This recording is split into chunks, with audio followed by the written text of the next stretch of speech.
Bonjour à tous. C'est vraiment avec beaucoup de plaisir que je vous retrouve ici aujourd'hui, après un long moment durant lequel je n'ai pas eu le temps de faire de vidéo. Je reviens avec un sujet qui me tient particulièrement à cœur, c'est celui de l'apport de la mythologie à l'astrologie. J'ai choisi ce sujet justement parce qu'il me semble très important, mais aussi parce que je vais prochainement faire un stage dans ce sens, un stage par Zoom, sur le complexe de Protée, fils de Neptune ou le chemin de l'intuition. C'est prévu pour le samedi 21 octobre 2023 de 9 heures à midi et de 14 heures à 17 heures. Nous y évoquerons donc le complexe de Protée, donc l'histoire de Protée, en lien avec les indices astrologiques qui nous permettent de le déterminer dans un thème. Le lien pour vous inscrire à ce stage se trouve sous cette vidéo et si vous la regardez après cette date et que vous êtes intéressé, vous pourrez vous procurer l'enregistrement dans la boutique de mon site, dont le lien se trouve également sous la vidéo. C'est donc, entre autres, pour introduire ce stage que je vous propose aujourd'hui cette réflexion sur l'apport de la mythologie à l'astrologie, un apport qui est valable aussi bien pour les consultations que pour une réflexion plus profonde sur la signification des signes et des planètes dans un thème, ainsi que sur les relations qu'entretiennent ces planètes entre elles, c'est-à-dire les aspects. Et évidemment, ce travail nous conduit à enrichir considérablement et à approfondir notre connaissance de nous-mêmes. Je reviendrai sur le sujet du stage au fil de cette vidéo. Je ne peux pas parler de ce sujet tout à fait particulier sans en profiter également pour rendre hommage à celui qui a été mon professeur, je pourrais même dire mon maître en quelque sorte, et dont l'enseignement m'a passionné et me passionne toujours. Je veux parler de Jacques Berton.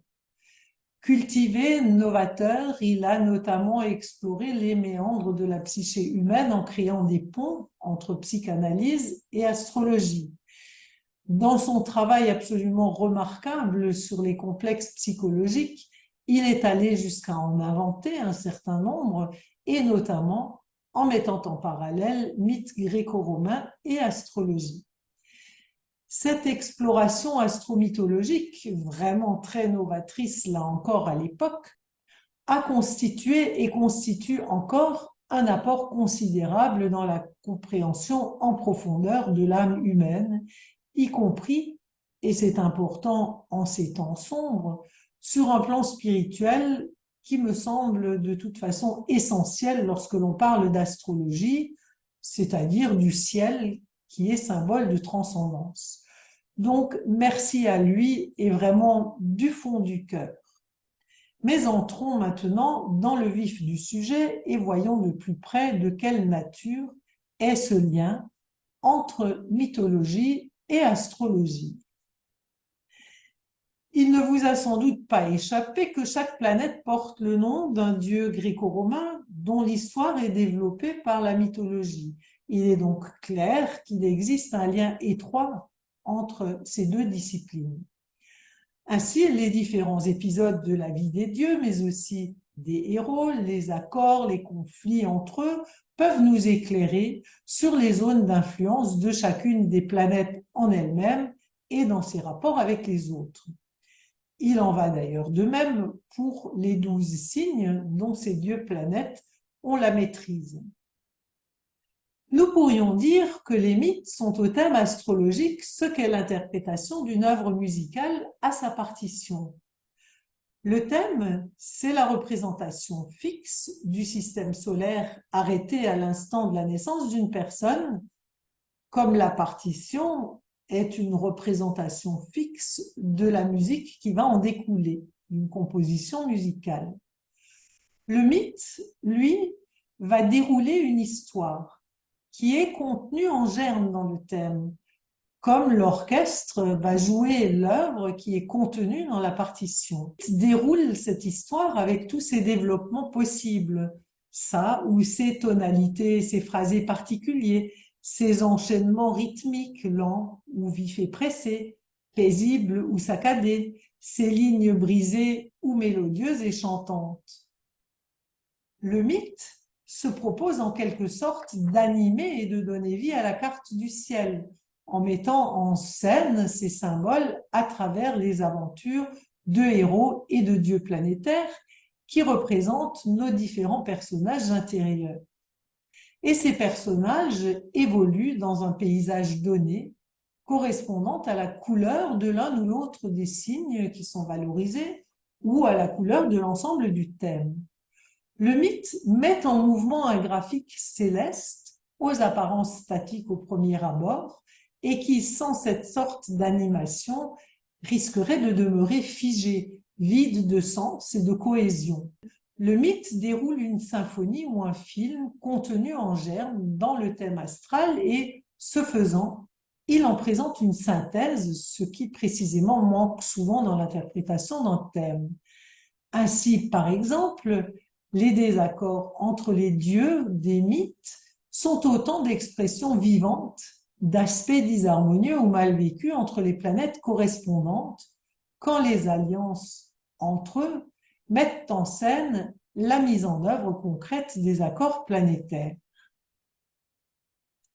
Lorsque le consultant vient confier à l'astrologue l'histoire de sa vie, avec ses rêves, ses secrets parfois les plus intimes, ses espoirs ou ses projets les plus fous, ou les méandres de ses difficultés et des obstacles qu'il rencontre, le thérapeute attentif et accueillant va s'appliquer à y déchiffrer le ou les mythes de son consultant. Il entendra ceux qui sous-tendent les événements extérieurs de son existence, mais qui révèlent avant tout les profondeurs de sa psyché. Parce que ces événements qui ont l'air de venir de l'extérieur ne sont en réalité que la traduction en mode visible, dans la vie concrète, d'une mythologie intérieure qui s'incarne dans le déroulement de sa vie. Bien sûr, pour en arriver à une telle écoute, vous vous doutez bien que le praticien doit avoir une connaissance approfondie d'un certain nombre de mythes et de symboles, et il lui revient de savoir les retrouver dans le thème natal. Mais il ne s'agit pas ici tant d'une connaissance extérieure qui serait simplement livresque ou intellectuelle. Cette connaissance se doit aussi d'être sensible, c'est-à-dire qu'il faudrait qu'elle soit issue d'un travail intérieur, d'une écoute profonde en soi de ce que le mythe a à nous dévoiler, à nous révéler, au-delà de sa simple apparence d'histoire qui n'aurait aucun sens. Cette connaissance découle d'une acceptation à laisser agir en nous les archétypes que le mythe va venir activer. En cela, cette connaissance engage en réalité l'être tout entier et conduit celui qui emprunte ce chemin à sa propre métamorphose, qui aura nécessairement des répercussions sur la qualité de l'accueil du consultant par l'astrologue. Vous avez sans doute déjà tous raconté une histoire à un enfant et vous l'avez vu être complètement absorbé dans son déroulement. Il vit littéralement l'histoire de l'intérieur, il devient la princesse du château. Il a peur avec le héros, il se laisse porter par ses émotions, il se réjouit du réveil de la princesse endormie ou de la transformation du crapaud en prince charmant. En somme, il sait dans son inconscient que ce prince ou cette princesse ou ce héros font partie de lui. Et le conte lui permet de les contacter et de faire leur connaissance, même si c'est sur un plan inconscient. En quelque sorte, il entre en résonance avec ce qui n'est pas dit dans le mythe et qui existe en lui et qui touche à son être même. De ce fait, écouter un conte apaise l'enfant, au point qu'on le lui raconte le soir avant de s'endormir, un moment également propice au contact avec l'inconscient qui, bien sûr, s'active la nuit encore plus que pendant la journée. Le conte le rassure parce qu'il y trouve sa propre voix, son centre, même si ce processus est inconscient, comme je l'ai déjà dit.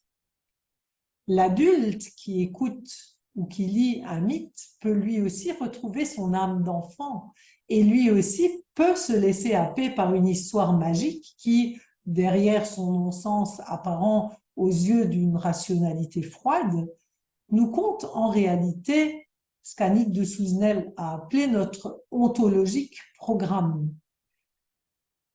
C'est-à-dire qu'il nous relie à notre dimension sacrée, si importante à retrouver dans nos sociétés qui en ont perdu le sens à force de s'abandonner au matérialisme et au consumérisme ambiant. Le mythe rend compte d'une réalité supérieure intransmissible à notre mental banal sans un truchement, nous dit encore Annick de Souzenel dans l'Égypte intérieure ou les 10 plaies de l'âme. Il rend compte de la vie des archétypes et ce faisant, bien sûr, il nous porte vers de nouveaux plans de conscience, si nous le voulons bien évidemment. Ainsi, lorsque l'astrologue évoque avec son consultant un mythe qui lui ressemble, un mythe qu'il aura détecté dans son thème et qui est vécu à sa façon dans son quotidien, la magie souvent opère chez ce consultant. Et il arrive fréquemment que s'éveillent des émotions parfois profondes qui renvoient à des problématiques enfouies depuis longtemps et qui ne demandent qu'à être entendues et enfin prises en charge, en même temps aussi qu'à des aspirations jusque-là écartées ou refoulées. Ces émotions vont permettre des prises de conscience, parfois rapides, mais néanmoins ça va se faire en douceur, parce que l'image parle d'elle-même, sans qu'on ait besoin d'insister sur les manifestations ou les comportements concrets qu'elle sous-entend. Et parce que cette même image contient aussi en elle les solutions permettant de débroussailler et de dépasser les obstacles. Alors, je vais vous donner un exemple. Un jour, j'évoquais avec un consultant les débordements de violence d'Hercule en voyant ses flèches empoisonnées contre des centaures sauvages.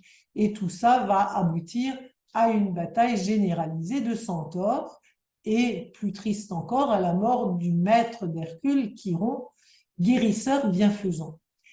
Immédiatement, sans autres explications, cette histoire a suscité ce jour-là chez ce consultant une prise de conscience à la fois amusée et fulgurante qui a fait que, quand il est revenu la semaine suivante, il m'a annoncé qu'il avait profondément transformé son comportement relationnel tellement cette image l'avait touché. Dans son thème, il y avait une conjonction de Chiron et de Mars en Bélier.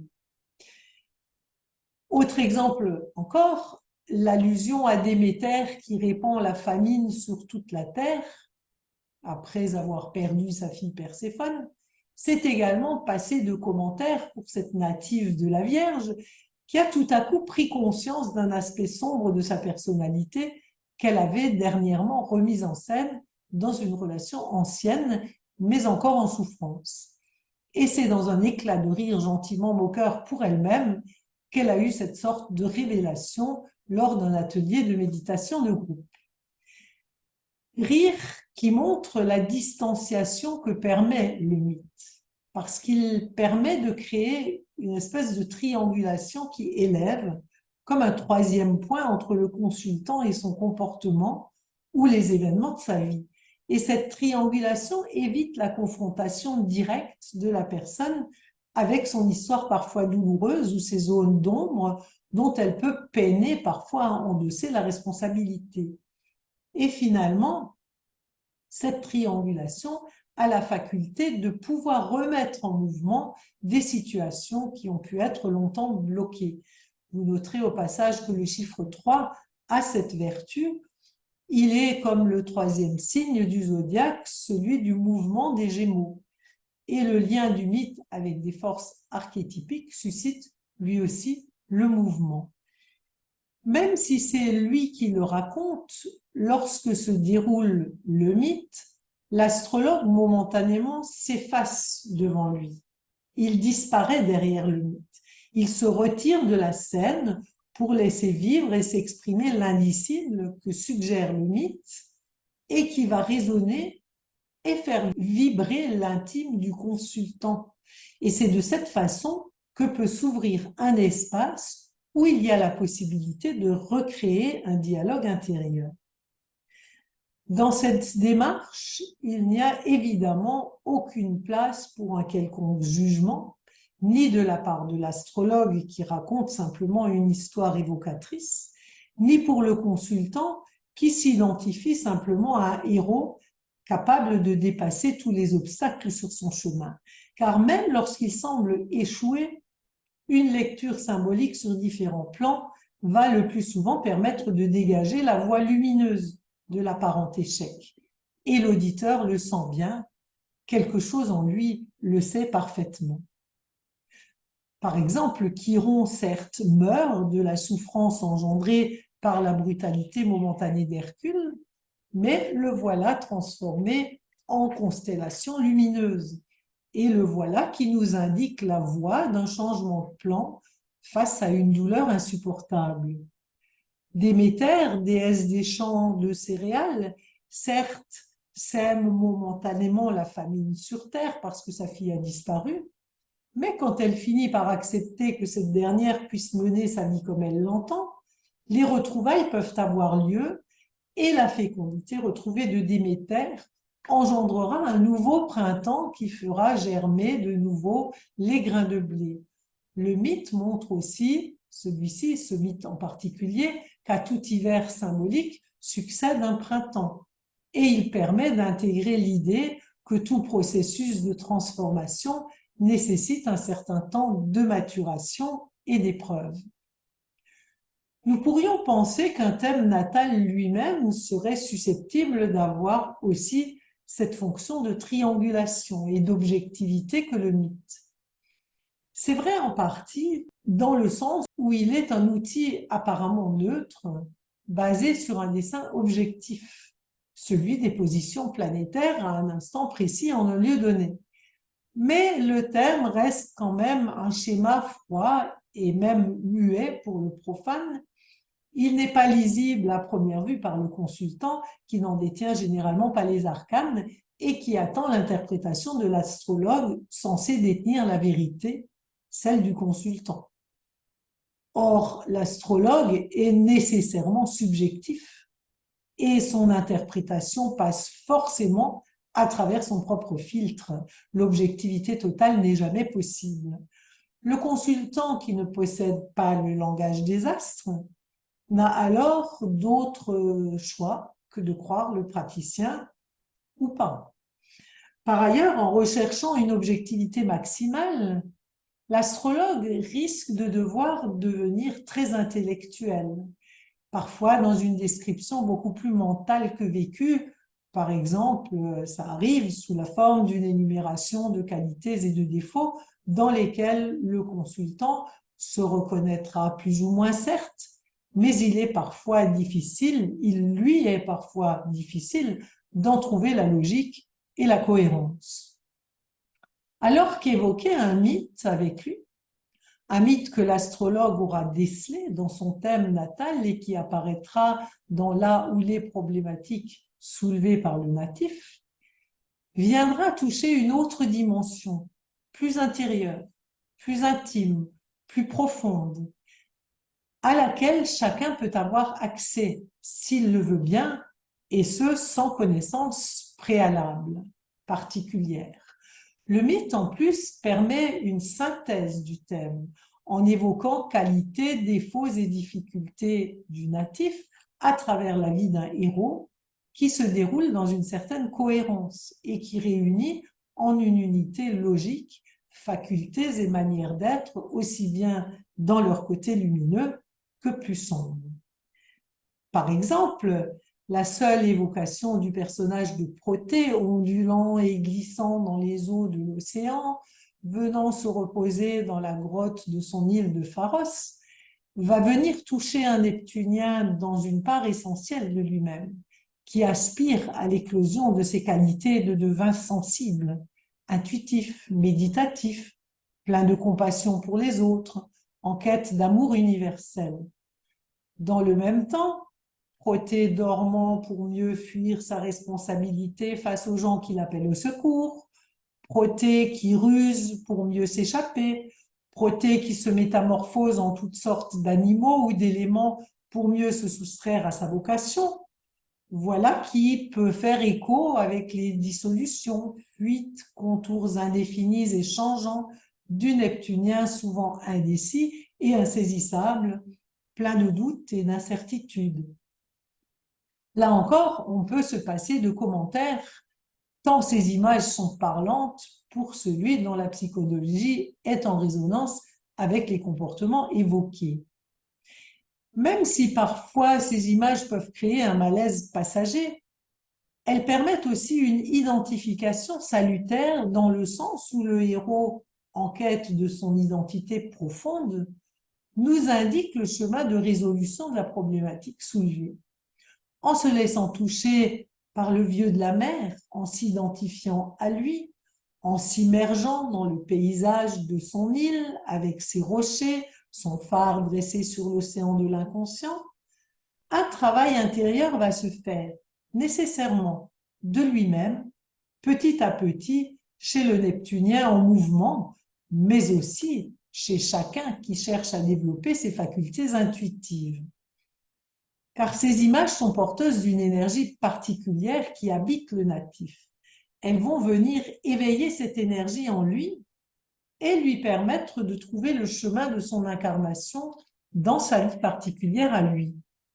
Et quand, en tant que consultant, il sera rentré chez lui, peut-être parfois des semaines ou des mois après la consultation, certains passages du mythe ou certaines images lui reviendront un jour parce que leur poésie l'aura marqué dans son intimité et aura continué à l'habiter inconsciemment durant tout ce temps.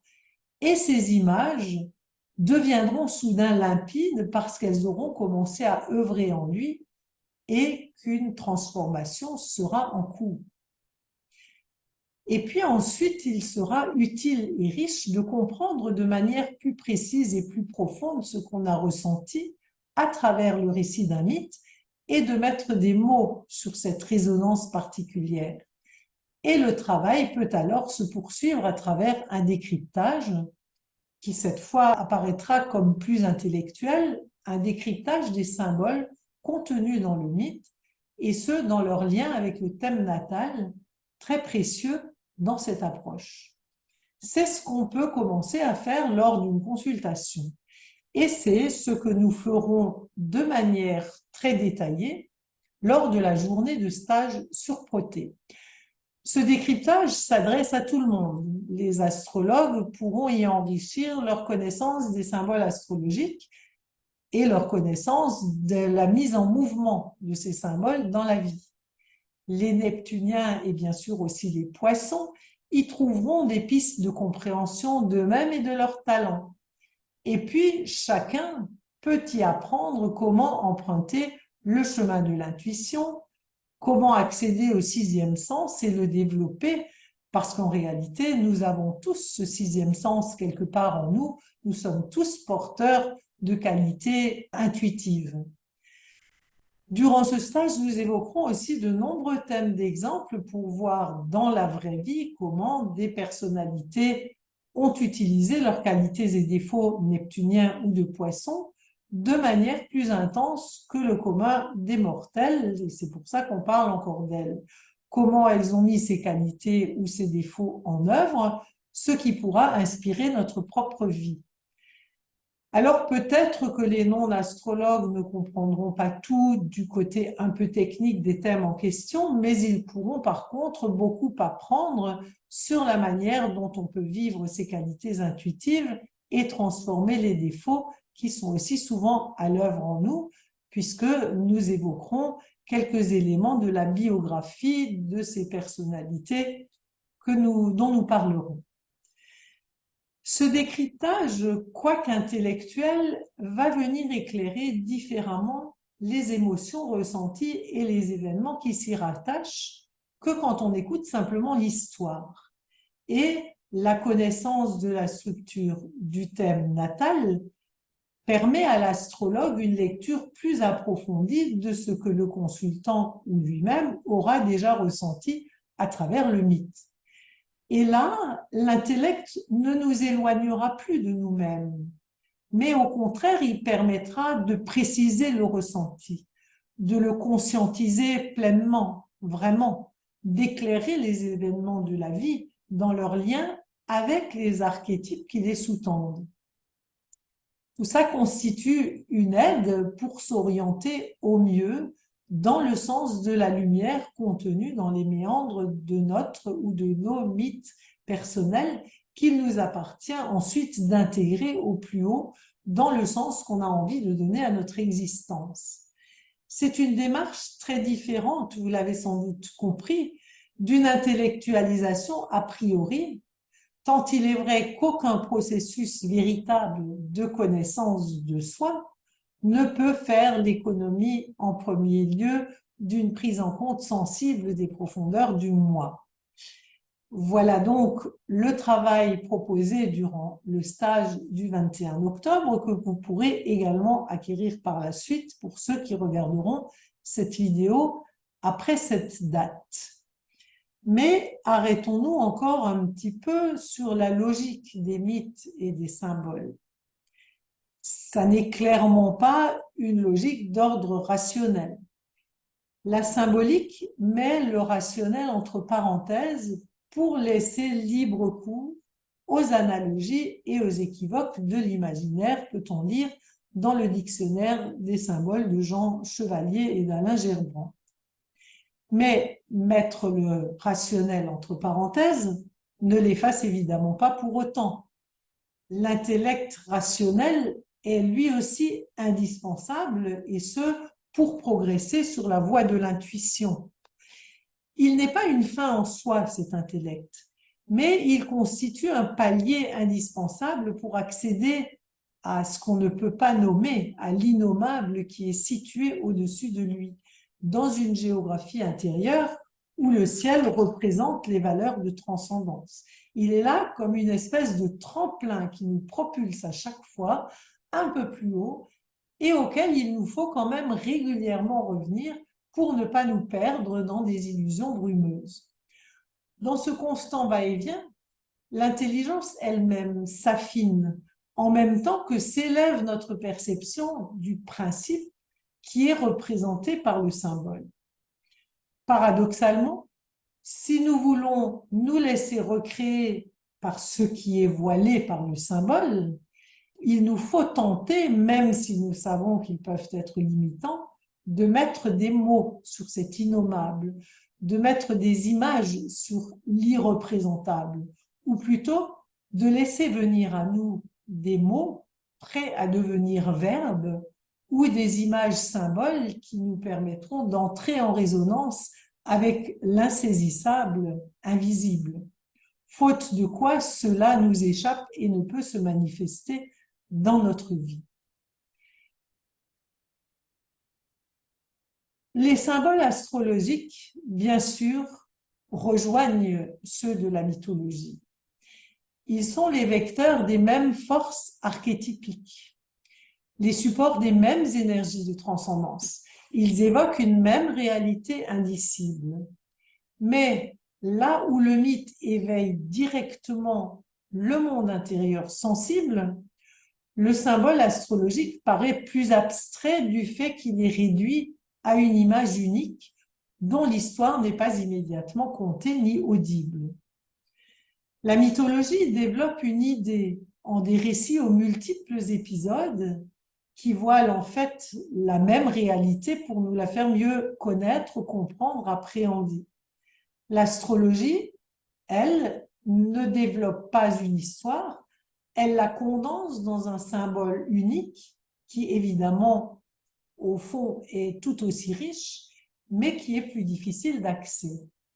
Le mythe s'adresse à notre âme enfantine, là où le symbole astrologique reste muet pour le profane. Montrer un thème à quelqu'un qui n'y connaît rien, il ne comprend juste rien. Alors que si vous lui racontez un mythe, il va pouvoir entrer dedans. Donc, ce symbole qui reste muet risque de devenir figé. Le mythe s'adresse à notre âme enfantine, là où le symbole astrologique reste muet pour le profane. Quand vous racontez un mythe à quelqu'un, immédiatement, il ressent quelque chose. Quand vous lui montrez un thème natal et qu'il n'en a pas les arcanes, il ne comprend juste rien. Donc, ce côté muet du symbole astrologique risque de le figer en arrêtant intellectuellement ses significations à ce que nous connaissons, à ce que nous en connaissons à travers des livres ou un enseignement théorique, alors que le symbole demande d'être vécu pour ne pas se vider de sa substance et pour ne pas devenir une coquille vide et inerte. Le symbole n'a de sens que s'il reste vivant, vibrant, habité par le principe qui le sous-tend, s'il est le support d'une quête qui n'aboutit jamais à une réponse définitive, nous révélant l'inconnu qui toujours recule plus loin, disait Jacques Berton, puisqu'il est intangible, infini, invisible, à jamais inaccessible dans sa totalité par notre intellect limité. À ce niveau-là, un symbole, finalement, ne se pense pas, ne se définit pas, ne s'explique pas. Il se médite, si on veut vraiment aller au fond. Tenter d'en pénétrer la signification, c'est chercher à s'y unir de tout son être, et ce, sur tous les plans, physique, émotionnel, mental, spirituel. S'y unir de tout son être afin que puisse se révéler en nous la réalité transcendante qu'il voile, à la mesure évidemment de ce que nous sommes capables d'y accueillir. Tout symbole se médite avant de devenir lumineux, dit encore le dictionnaire des symboles, celui de Corinne Morel. Il se perçoit dans le secret de ses profondeurs, où il nous harmonise avec la force qu'il symbolise, si nous consentons à nous laisser habiter par lui. Ce n'est finalement qu'ainsi que ce symbole peut rester vivant et nous entraîner à chaque fois un petit peu plus loin vers la connaissance du principe et de l'intangible qu'il représente. Cette approche me semble essentielle dans la pratique d'une astrologie évolutive reliée à l'essentiel, une astrologie qui ne se réduit pas à un dictionnaire de signification figée donné par avance. Et cette approche est grandement facilitée par l'association de la mythologie avec ces histoires en perpétuel mouvement, dont nous avons vu combien elles sont capables de nous émouvoir, de nous toucher, et empêchant par leurs multiples rebondissements de nous endormir sur une coquille vide, animant avec une profonde légèreté l'essence des symboles astrologiques. C'est dans cet esprit que je vous propose donc le stage déjà évoqué sur Protée, le vieux de la mer, fils de Neptune, personnage particulièrement attachant à mes yeux, personnage qui nous offrira des clés sur la compréhension du chemin de l'intuition, du chemin du développement de l'intuition. Nous écouterons le mythe, nous le laisserons résonner en nous et tenterons de voir ce qu'il éveille en nous, puis nous entrerons dans l'étude de ces symboles en lien avec l'astrologie.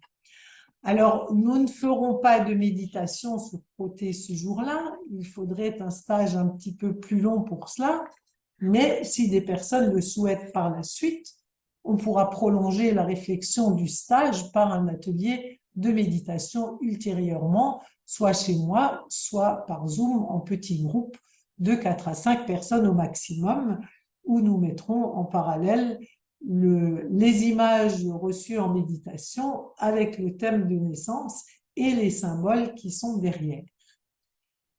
Pourquoi je parle de la méditation? C'est parce qu'au-delà de l'écoute ou de la lecture d'un mythe, méditer directement sur un personnage mythologique ou sur chacun des symboles astrologiques, ou les deux à la fois, c'est également une voie royale pour retrouver de l'intérieur l'énergie que chacun de ces symboles représente. J'imagine d'ailleurs que les anciens ont développé l'astrologie de cette façon-là. On y trouve à la fois dans cette méditation une dimension symbolique universelle, celle que nous connaissons des symboles astrologiques, mais aussi la façon particulière dont ces symboles se manifestent dans la vie du méditant lui-même.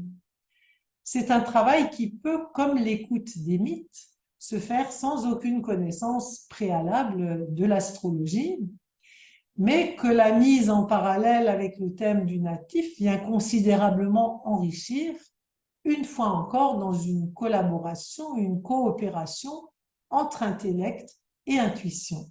Si jamais vous êtes intéressé par ce travail qui est vraiment très riche, n'hésitez pas à me contacter directement. Je mettrai volontiers en place un atelier, soit en présence, soit par Zoom, soit les deux. Un atelier qui peut se dérouler autour du symbolisme de chacun des signes, ou bien on peut aussi entrer dans les maisons, ou on peut aller à la rencontre de chacun des dieux planétaires selon le sujet que nous choisirons. Ce travail que je pratique depuis 2008 est vraiment passionnant et d'une incroyable richesse, et il est à même de réenchanter un monde qui fonctionne quand même très mal actuellement. Je ferai peut-être une vidéo pour en parler plus longuement. Dites-moi dans les commentaires si cela vous intéresserait. Voilà, cette petite visioconférence touche à sa fin. Je vous remercie du fond du cœur de votre écoute et si vous l'avez appréciée, n'hésitez pas à partager cette vidéo avec vos amis, vos connaissances, sur vos réseaux sociaux, blogs ou ailleurs encore. Vous pouvez bien sûr également vous abonner, cliquer sur le petit pouce bleu, laisser un commentaire. Ça pourrait aider à diffuser cet enseignement. Je vous en remercie par avance de tout cœur. Et puis, je vous rappelle ou je vous informe pour ceux qui ne le sauraient pas encore que j'ai écrit un livre d'astro-mythologie en 2 volumes sur le mythe d'Orion. Il y a plein d'autres mythes encore qui sont évoqués au fil de ces livres. Le mythe d'Orion, donc, en lien avec l'axe Scorpion-Taureau. N'hésitez pas à regarder les commentaires sur Amazon pour vous en faire une idée. Il y a également une vidéo de présentation de ces livres sur ma chaîne YouTube, présentation que j'avais faite dans le cadre de la Fédération des astrologues francophones. Ce sont vraiment des livres qui peuvent vous guider dans votre quête intérieure. Et accessoirement, si vous vous intéressez aussi fortement à l'astrologie, il y a là aussi une série d'études de thèmes en lien avec la vie de personnalités connues qui viennent éclairer le propos et confirmer ce que je peux avancer comme hypothèse. Vous pouvez également regarder les autres vidéos de ma chaîne si le cœur vous en dit. Et puis, je le redis, mettez le petit pouce bleu, abonnez-vous. Je vous rappelle que les liens pour vous inscrire au stage du 21 octobre 2023 ou pour acquérir l'enregistrement se trouvent sous la vidéo. Merci encore pour votre écoute et à bientôt. Au revoir.